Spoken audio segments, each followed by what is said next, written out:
Welcome back. This is The Full View. Now, manifestos are crafted without consulting the youth, rendering these documents distant and inaccessible. And as a result, the disconnect persists and the representation of young voices in the political sphere remains inadequate.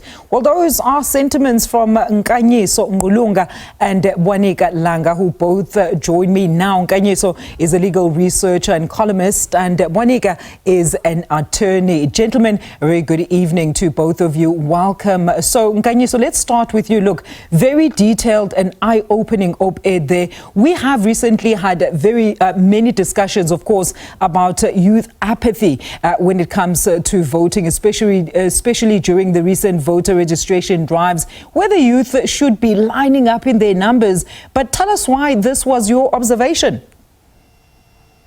Thank you so much. So my observation has obviously been studying the trends over the years on what's happening in South Africa. As we know that on how we've moved from 1994, where the theme was one person, one vote, into completely having young people disengaging from our political process because they do not feel in any way represented by the current political parties.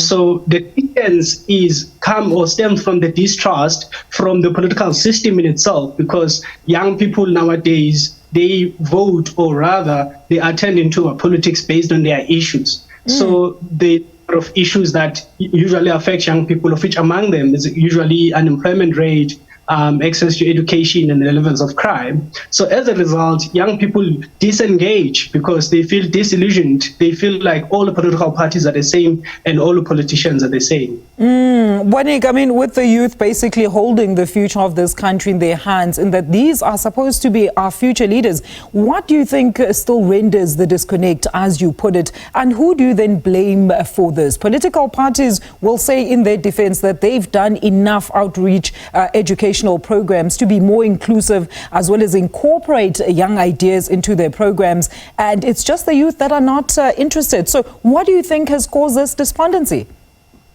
So the despondency can be narrowed down to two things. One, if indeed the political parties were doing the work and were actually engaging efficiently, then young people would show up in their droves. As Nkanyiso had said, we're moving towards a more issue-based canvassing model, and we see that a big part of the disconnect is not only beginning with the manifestos, but also with the general way of life in South Africa.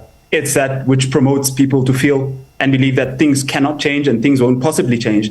And the people who are at the forefront of, creating this kind of perception is political parties. Now, with 35% of the population being the youth, I mean, that is like 11 million young South Africans. How do you then suggest conversations around more inclusivity of the young are actually prioritized? You are calling for political parties to include the youth in the formulation of these manifestos to legitimize the political processes. How are you championing this call? I think that to advocate a much more inclusive approach is for young people to feel represented in these processes. Do political parties internally have enough representation? Because I think in terms of their structures, do young people have enough participation? Do they have accountability mechanisms that young people can use within those parties? Do they have a voice within those parties to participate and have their views and opinion encapsulated in the election manifestos and in the election process?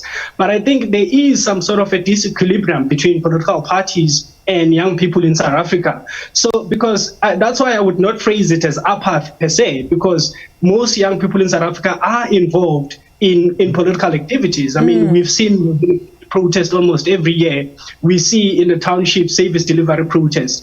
We see young people critically engaged about their government and their country on social media. So it seems to suggest to me that young people are interested in our politics. They just do not have institutions or other structures that they can trust to be able for them to participate fully in those processes. So an inclusive political process that captures correctly all of the issues that young people are concerned about. Policies that are able to voice out all of these issues that young people want to be addressed. Because South Africa right now is at a point where we have war crime statistics. When you come to crime, we have far more matters in an active war zone. I mean, so what is being done to resolve those issues? How do you then go in the streets and tell a young person that there is hope, there is something that they can cling on in order for them to be able to feel included in those processes? Bwanika, I also want you to weigh in there because, I mean, we know we're currently facing high record numbers, in fact, of unemployed graduates. And we know these are young people. So the challenges that are basically affecting the youth are at an all-time high. Yet it seems like the youth voice is not represented adequately in the political sphere. Indeed. So we find ourselves in a situation where the youth of South Africa is very politically active. Where we find a bit of a disconnect, or where we find that they are not adequately represented, is within the partisan arm of political representation. So we find, through struggles like Fees Must Fall, through a lot of civic engagements as well, there is a healthy number of young people participating in those spaces.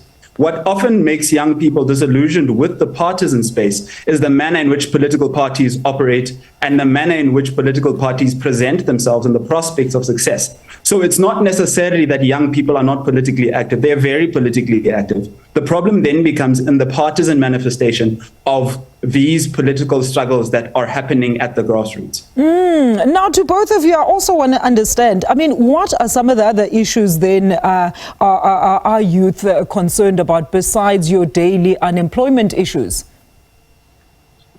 Of course, some young people are engaged with climate change related issues. I think in South Africa right now, there's not much of civic engagement around climate change issues. Those things are really a concern for some other young people who are involved in activism. I think they will have to be captured because climate change also speaks at the heart of how access to energy, access to electricity, and how do we protect our communities from any form of severe weather condition. They are concerned about those things. Secondly, young people are concerned about things like crime in their communities. We live on edge. If you live in South Africa, there's this street violent crime that young people are concerned about. The young people are concerned about access to opportunities and skills, in their country to participate fully in the economy. And the cost of living also, we've seen our sluggish economy post-COVID recovery low, mainly caused by energy insecurity. So, and that also directly affects most young people at the cost of living, that they can no longer be able to afford the most basic things in their country. Bwanika, look, political parties have been launching their manifestos yesterday. The ruling party did so in Durban. And when you look at the demographic that actually attends with the EFF, we saw quite a significant number of youth who even said that they feel that this is the only party that champions youth needs. The ruling party has a whole youth wing, yet we never hear much of their ideas being incorporated into the mother body's policies. Quite telling. And in the long run, what does this then equate to? And how should political parties then try to engage more with the youth of South Africa? Indeed. So not to sound or not to present as if the youth is this one homogenous group. Young people have many intersecting interests, but what is common across the board is concern for the future. So you'll find that political parties that have considered what young people are holding dear, as articulated by Nkanyiso, you'll find that those are political parties that are gaining more and more traction. But more than anything, I don't think society functions in a manner where political parties are the only ones that have to do the job of convincing young people, because young people are going to be existing in the future nonetheless. We argue in our article that their whole futures are at stake. And so it's not only political parties that have to present themselves as alternatives, but I think young people also need to find themselves within partisan spaces agitating a bit more as well. Gentlemen, thank you so much. Unfortunately, I'm out of time. We could go on and on with this discussion. Thank you so much for your contributions there. That was Ngqulunga, a legal researcher, alongside Bwanika, who is an attorney, on why political parties should focus on including the youth when drafting their manifestos.